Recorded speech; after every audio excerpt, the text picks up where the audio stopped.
All right, everyone. Josh here, WarGamingNewb and WarGamingNewb Historical, back with another hobby vlog. This time it's going to be a hobby vlog grab bag that's going to have some stuff for the WarGamingNewb channel, which is the sci-fi fantasy channel, and WarGamingNewb Historical, which obviously is the historical channel. Unfortunately, I didn't have enough work done in either, subject matter to incorporate into one entire video. As you know, most of these hobby vlogs are centered around one particular game. But this time around, I'm really just going to go through a bunch of stuff that I'm working on, as well as some stuff that's going to be happening on the WarGamingNewb channel and the WarGamingNewb Historical channel. So I know this is not normally how I do it. I will be releasing this video on both channels so that both audiences will get a taste of the other channel. So if you have never seen anything on WarGamingNewb, that is my original channel. I started about 5 or 6 years ago. It was really just a grab bag of different genres, mostly Warhammer, War Machine, stuff like that. But in recent times, I've actually moved more into the sci-fi and a little bit of fantasy genres for wargaming on that channel. In fact, my most popular videos currently on the channel are Battletech related. So if you're interested in Battletech, feel free to go over to the WarGamingNewb channel. I have a bunch of battle reports and unboxings there, and a couple different vlogs about Battletech. I'm also breaking into Gunpla and Gundam, so you'll see that there too, as well as any of the stuff that I previously posted, which are actually very bad in quality, so excuse me for that. Those are my first videos ever. The link for that channel is going to be below. Now, if you're coming from the WarGamingNewb original channel and you want to see a little bit of what I've been doing on the historical channel, that link will also be down below.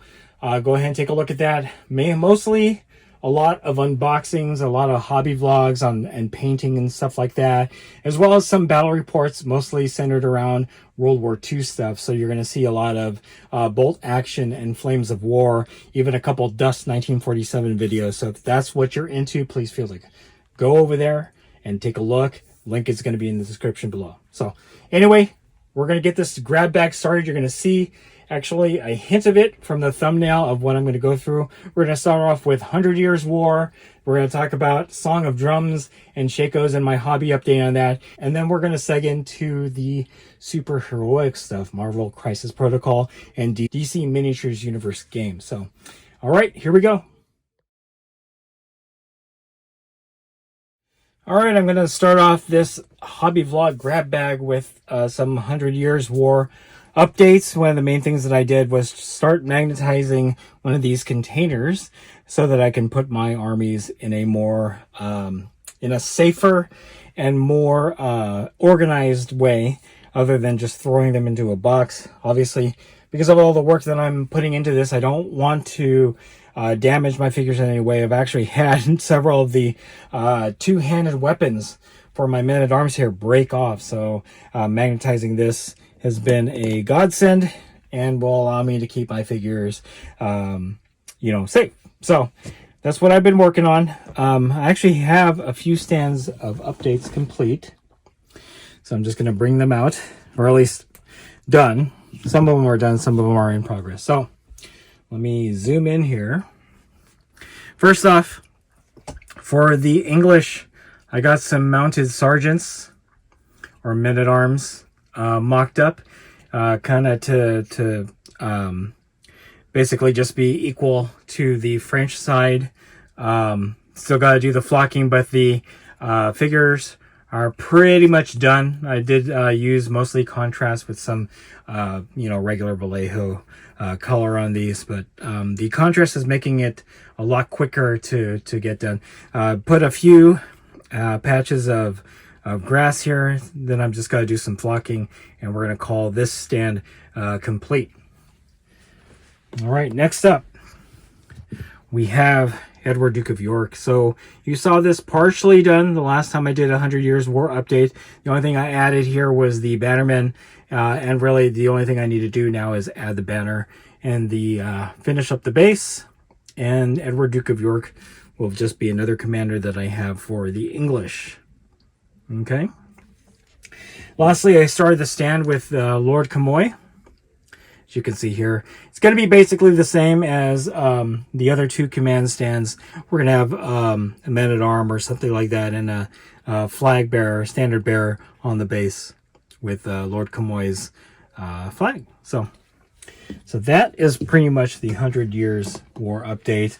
As soon as I complete, in fact, let me bring the case back in here, because technically, if you look at this, let me zoom out, get this light turned off here. Okay, so technically, if you look at this, I do have one very small division of English with Thomas Erpingham here. So we would have him as the commander.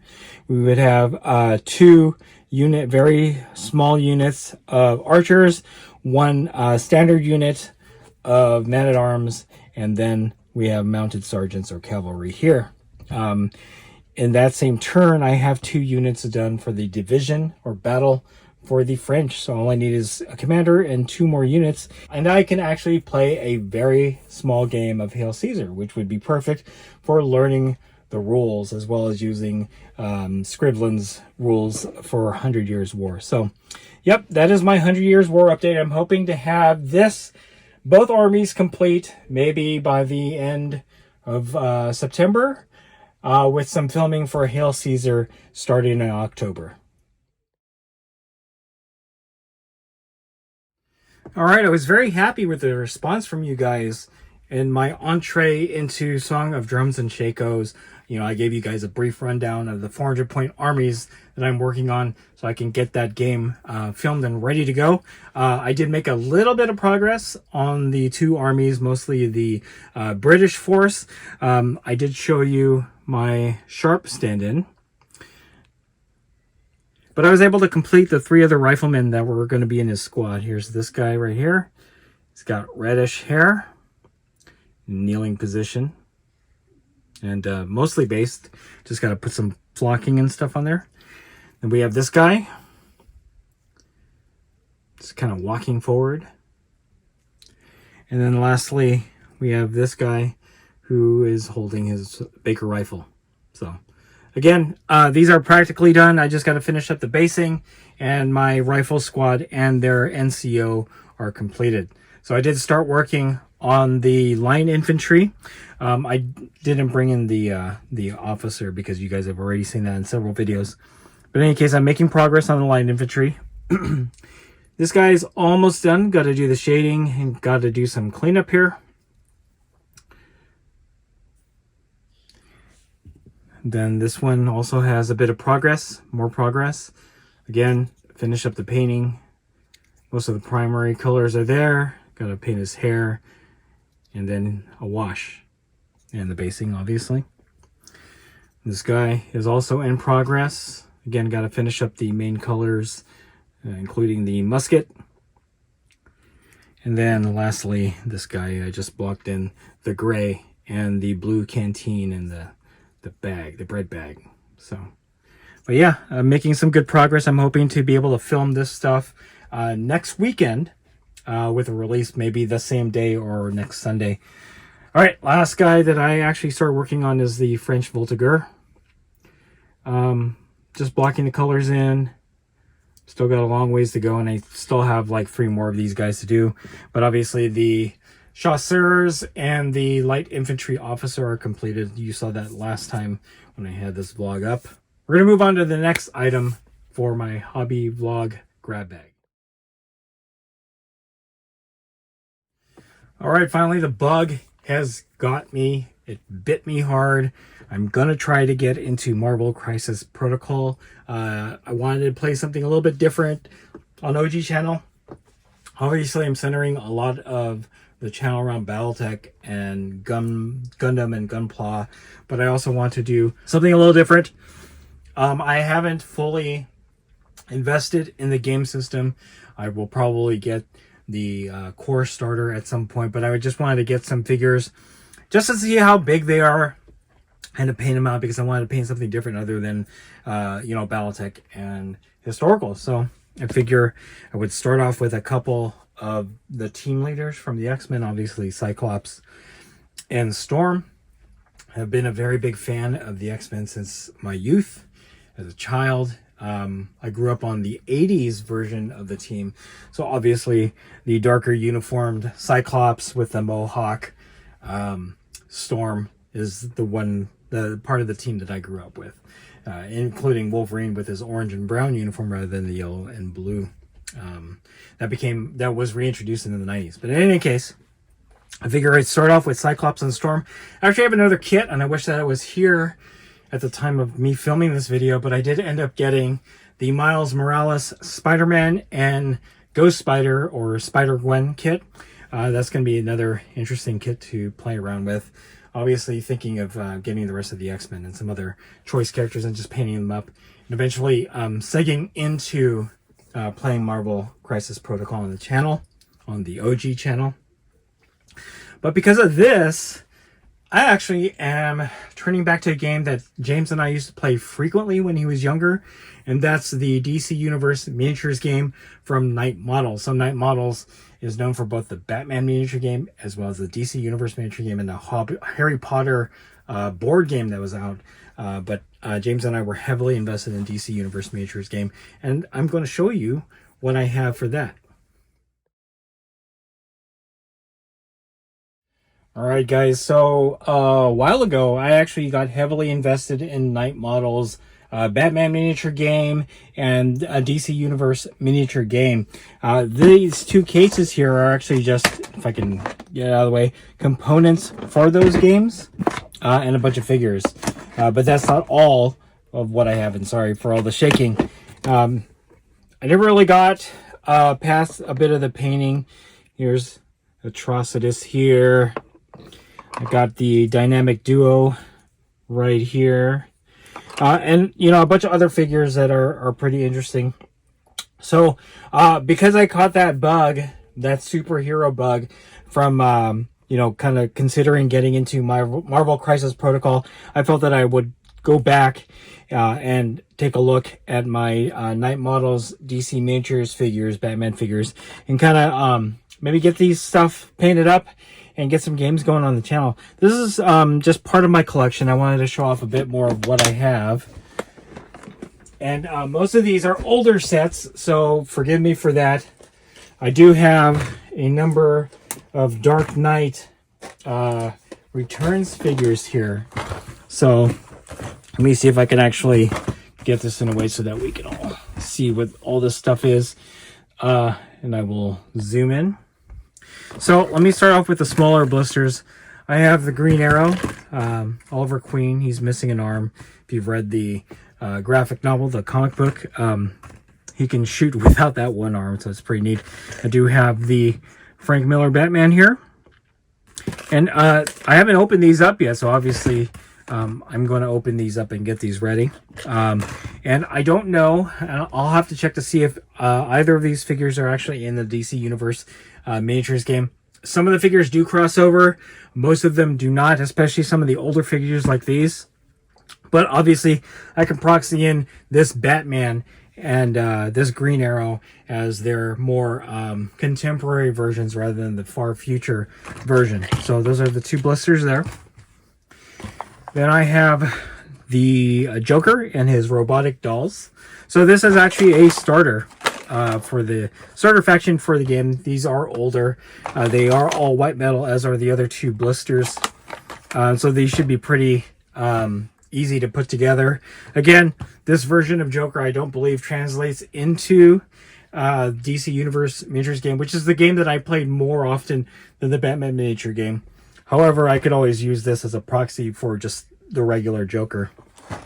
Lastly, for the Dark Knight Returns stuff is the original Carrie Kelly Robin and 3 Sons of Batman. So again, those are metal miniatures. I always like the aesthetic of these figures and the way Night Models presented them and how they're painted. They look beautiful. So obviously, again, can't really, I don't know if I can use these in DC Universe miniatures game. I have to take a look. Again, not all figures from the Batman miniatures game translates into DC Universe miniatures game. But obviously, like I said, we're going to do some proxying and kind of go from there. So those are the Dark Knight miniatures. Do have another starter here. This is an older starter. This is the Joker and his crew. These are from the Arkham series of video games. Again, much older set. White metal. And again, you know, can proxy these guys. Again, I'm not sure if these are usable in DC Universe Miniatures game, which is the game I mainly play. Lastly, the last blister that I have is actually the Wonder Woman on Warhorse. See, this particular kit was a newer kit compared to the rest that I've shown off, and can be used in both Batman miniature game and the DC Universe miniature game based on this multiverse thing here. Again, white metal. Just nice to have a different version of Wonder Woman on the table. Hard to find now, so, you know, but obviously they released this in conjunction with the Wonder Woman, the first Wonder Woman that movie that came out. So yeah, so that's what I have, and as well as the stuff that I showed you in the containers. I do have a couple figures that I have been working on because my plan is to actually play a smaller, maybe 25 power level game, just to kind of ease myself back into it. James and I played this game extensively, but not on camera, when he was younger. So obviously, being a huge DC fan, I want to kind of get back into that. I'm going to zoom in just a little bit more. So here's Hawkman, pretty much done. Gotta just paint up his base. Because I'm trying to get these done or painted quickly, I'm using mostly contrast paints to get them done. So, all right, next up is the Flash, Barry Allen. Very simple figure. His uniform is basically monocolor. Again, need to complete the base here. I have started working on the original white metal Black Adam. There is another figure that's out that's more, that's bigger base, all that fun stuff, more modern aesthetic, but this is the classic look of the Black Adam character. All right. Lastly, I do have Crime Syndicate. Well, actually, most of the Crime Syndicate. I don't have Johnny Quick. I started painting up Lois Lane, Superwoman here. As you can see, it's black primer, flesh color, and then the silver lasso here will be painted gold, using the silver as a base, and the white base inside the cape will be contrast painted in yellow. So, yep. So those are the figures I have somewhat painted. I did show off most Atrocitus, which was mostly done.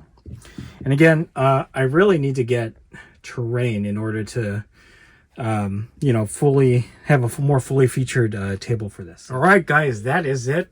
Just a bunch of different stuff from both of my channels here. Hopefully you will be interested enough to take a look at either one of them, depending on which channel you're coming from. So you can see a lot of the stuff that James and I, or just myself, cover on WarGamingNewb and WarGamingNewb Historical. So if you like this video, go ahead and click like. If you haven't subscribed to the channels, I appreciate it if you would. Click the bell notification icon to get notified of all new updates coming out of both channels. And then click the link in the description below to join our Discord server. That is the best way I could personally interact with you and chit-chat to you about all the games that we cover on the channel and anything else that kind of falls in that wheelhouse. That's it. Thanks for watching. Stay tuned for more hobby vlog from WarGamingNewb and WarGamingNewb Historical.